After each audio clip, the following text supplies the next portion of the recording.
बिस्मिल्लाहिर्रहमानिर्रहीम। ये कंटिन्यूशन है लास्ट लेक्चर की 7 नंबर लेक्चर। फिर मेरा कैमरा एक्चुअली 20 मिनट की रिकॉर्डिंग पर बंद हो जाता है, तो हम इसको वहीं से कंटिन्यू करते हैं। मैं आपको बता रहा था आउटपुट से मुराद है द अमाउंट ऑफ गुड्स और services and organisation is producing और सप्लाइंग। ये आज सुबह एक साहब ने कमेंट्स में भी लिखा है कि जी अगर आप डेफिनेशन को इंग्लिश में बोल दिया करें तो हमें ये आसानी होगी कि एग्ज़ाम में या इंटरव्यू में अगर हमसे पूछा है तो हम एग्जैक्ट वही वर्ड यूज़ कर लें। तो ये ठीक है, अच्छी बात है, मैं इसका ख्याल करूँगा और मैं इसको दोबारा रिपीट कर दूँगा। Output means the amount of goods और services and organisation is producing और सप्लाइंग। वो प्रोडक्शन जो बन के निकल रही है वो आपकी आउटपुट है। यानी जब आप पीछे से रॉ मटेरियल इन करेंगे तो उससे जो फिनिश गुड्स बनेंगी वो आपकी आउटपुट है। यानी बनने वाली चीज़ को आउटपुट कहा जाता है। और आसान ज़ुबान में आप देखें कि जैसे आप कुछ भी इन करेंगे तो आउट में कुछ निकलेगा। जैसे अगर मैं एक्सरसाइज करता हूँ तो ये इनपुट है, एक्सरसाइज इनपुट मैं अपने बॉडी को दे रहा हूँ और उसके बदले में जो आउटपुट होगी वो एक खूबसूरत सी स्मार्ट बॉडी होगी। तो इसको जो बन के निकल रहा है वो आउटपुट है और जो आप एफर्ट्स उसके ऊपर लगा रहे हैं ये इनपुट है। और मैन्युफैक्चरिंग, चूँकि हम प्रोक्योरमेंट की बात कर रहे हैं, तो मैन्युफैक्चरिंग में जो रॉ मटेरियल हैं वो इनपुट हैं और जो फिनिश गुड बन के निकल रही है वो आउटपुट है। अब ये जो डेफिनेशन है बेसिकली बुक के अंदर जब टॉपिक चल रहा होता है तो उसकी साइड पे कुछ डेफिनेशन भी दी हुई हैं और ये डेफिनेशन उस टॉपिक के रिलेटेड होती हैं। और पीछे मैंने चूँकि इनको मैं इग्नोर कर गया था, मैंने देखा नहीं, तो ये जो आउटपुट की डेफिनेशन है ये कॉस्ट वाली कॉस्ट के टॉपिक के अगेंस्ट दी हुई है। कॉस्ट का टॉपिक अगर आप पिछली 5-6 वीडियो हैं उनमें देख सकते हैं कि कॉस्ट में मैंने बताया था कि फ़िक्स कॉस्ट होती है, वेरिएबल कॉस्ट होती है, डायरेक्ट कॉस्ट होती है और इनडायरेक्ट कॉस्ट होती है। अब ये जो फिक्स और वेरिएबल कॉस्ट का कम्बिनेशन जो है वो होती है टोटल कॉस्ट। कि अगर आप एक टेन्योर को काउंट कर लें कि जी 1 माह का पीरियड, उसमें जो फ़िक्स कॉस्ट है हमारी वो 1 लाख रुपया, तो 1 लाख रुपया तो हमने हर हाल में उस 1 माह में खर्च करना है। उसमें फैक्ट्री का रेंट हो सकता है, मशीनों की डेप्रिसिएशन या उसकी इंस्टॉलमेंट हो सकती है, सैलरीज हो सकती हैं जो फिक्स हैं। तो इस तरह से, और वेरिएबल में इलेक्ट्रिसिटी हो सकती है, रॉ मटेरियल की कॉस्ट हो सकती है, कोई डेली वेजेस हो सकते हैं। तो कुछ वेरिएबल होंगे और कुछ फिक्स कॉस्ट होगी। अब ये दोनों वेरिएबल और फिक्स कॉस्ट का जो कम्बिनेशन है वो जो यानी कि टोटल जो कॉस्ट होगी फिक्स प्लस वेरिएबल, वो जो जितनी कॉस्ट होगी वो जो आउटपुट निकल रही है यानी कि जो प्रोडक्शन निकल रही है उस पर डिवाइड करके पर पीस कॉस्ट निकल आएगी।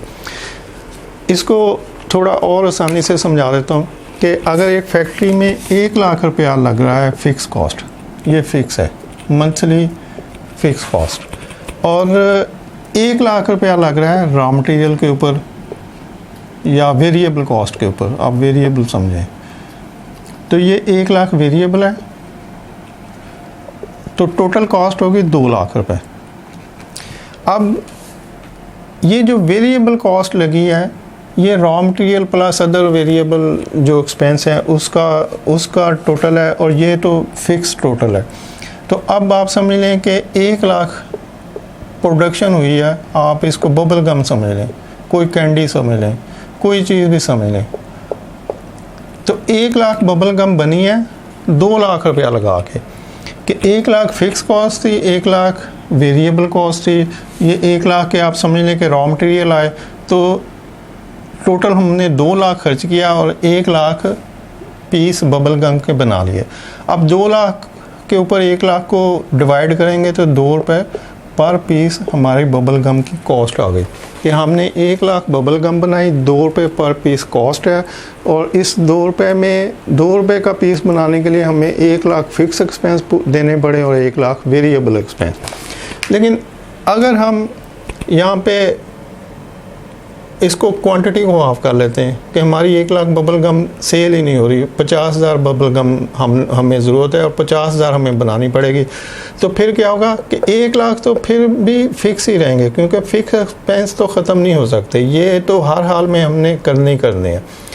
तो 1 लाख फिक्स एक्सपेंस है और 50,000 बबल बनाने के लिए हमें 50,000 का रॉ मटेरियल लगा है, या वेरिएबल कॉस्ट जो है ये फिक्स कॉस्ट है, ये वेरिएबल कॉस्ट है।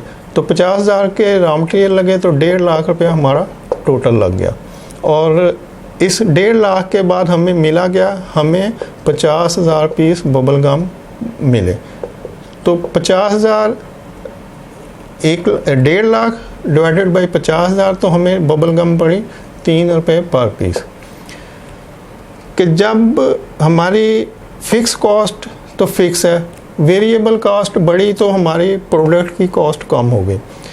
जब वेरिएबल कॉस्ट कम हुई तो हमारी प्रोडक्ट की कॉस्ट ज़्यादा हो गई। अब हम देखते हैं कि हमारी फिक्स कॉस्ट 1 लाख रुपया, लेकिन हमने 2 लाख की बबल गम बना ली, 2 लाख हमने रॉ मटेरियल के ऊपर लगाए, तो टोटल कॉस्ट होगी 3 लाख और बबल गम बने 2 लाख।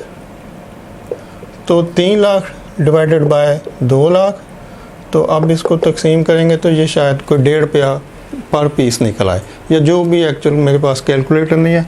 तो 3 लाख डिवाइडेड बाय 2 लाख, तो अगर ये 1.5 रुपया बनता है तो इसका मतलब कि कॉस्ट हो गई 1.5 रुपया या 1 रुपया में भी। तो इस तरह से आप ये जो फिक्स और वेरिएबल कॉस्ट में आउटपुट का लिंक है वो ये है कि आपकी आउटपुट क्या है। जब वेरिएबल और फिक्स कॉस्ट आप डिफरेंट लेवल पे कैलकुलेट कर रहे हैं तो फिर आउटपुट क्या है। तो आउटपुट हमारी प्रोडक्ट है कि 1 लाख फिक्स में 1 lakh variable cost, 2 lakh total cost है और बबल गम बन रही है 1 लाख और कॉस्ट पड़ रही है 2 रुपये पर पीस। फिर हमारी फिक्स कॉस्ट तो वही रह गई, लेकिन हमने क्वांटिटी हाफ की, प्रोडक्शन हाफ की, यानी आउटपुट जो हाफ यूटिलाइज की, तो हमारी कॉस्ट बढ़ गई क्योंकि हमारी प्रोडक्शन कम हुई है, इसलिए कॉस्ट बढ़ गई 3 रुपये हो गई। अगर प्रोडक्शन ज़्यादा हो रही है, फिक्स कॉस्ट उतनी है और वेरिएबल कॉस्ट बढ़ गई, तो जो आउटपुट निकल रही है वो ज़्यादा निकल रही है, 2 लाख पीस आउटपुट निकले और कॉस्ट कम हो गई।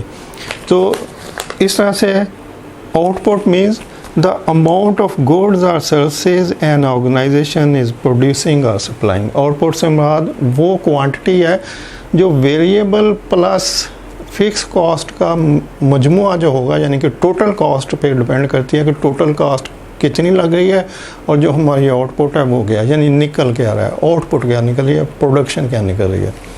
उम्मीद है आप इसको अंडरस्टैंड करेंगे। थैंक यू, अल्लाह हाफ़िज़।